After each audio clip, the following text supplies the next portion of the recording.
Media companies are pitching advertisers this week. A big thread underlying these upfront presentations would be the departure from our parent company, NBC Universal, of its advertising chief, Linda Yaccarino, to Twitter, becoming the company's CEO there at Twitter. Joining us right now to talk about everything to expect from the upfronts this season is Rich Greenfield. He joins us, of course, from LightShed Partners. And Rich, this is a pretty different upfront season than when we were dealing with just a year ago.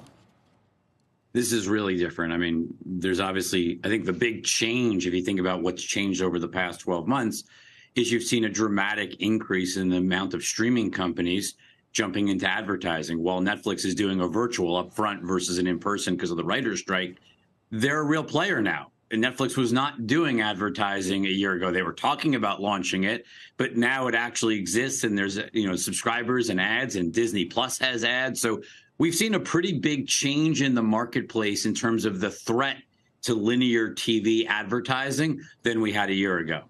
Okay, I would argue the other differences is more concern about advertising spend, as there are more concerns about the economy, and then throw the writer's strike on top of that. I mean, the writer's strike adds a major element for all scripted programming as you think about it. I mean, we think this is going to be a strike that lasts at least until Labor Day.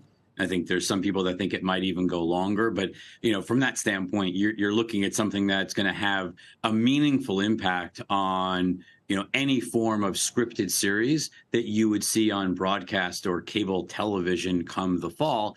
And it's really going to, you're going to see a lot of consumers relying on the streamers, which have backloads, basically have lots of shows. You think Netflix usually works a year ahead. So there'll be a lot of content still coming out over the next 12 months, but you're going to see more of it on streaming than you're going to see on linear TV for sure.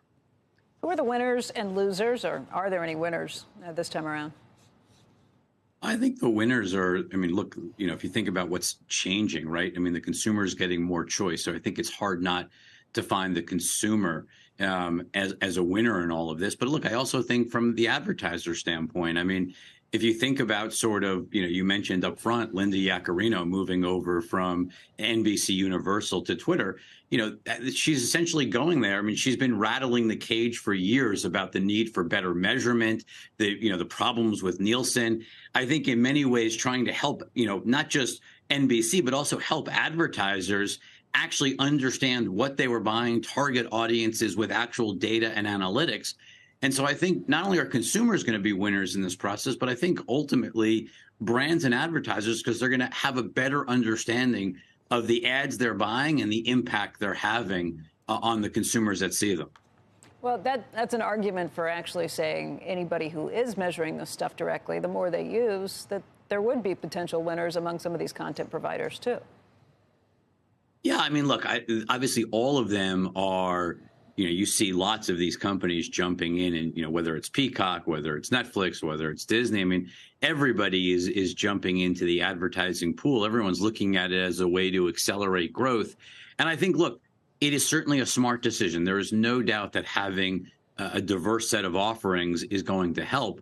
I think the reality is that the challenge that most of these companies still face is they're trying to cut their marketing spend. So they're themselves, because of the push to get to profitability, they're cutting their marketing spend. They're also starting to pare back the amount they spend on programming. So launching a lower tier is nice, but you really need a lot of content. I think one of the things we've really learned over the last 12 months or so is that you need a tremendous amount of content to keep consumers engaged. And it's probably why Disney, we've talked about on this air, the whole Disney Hulu issue. It sounds like Iger couldn't find a buyer for Hulu. It now sounds like he's sort of set on keeping it and integrating it. My guess is because he realizes Disney Plus needs more and broader content. He's going to accomplish that by blending in Hulu, assuming he can, reach an agreement with Comcast sometime in 2024.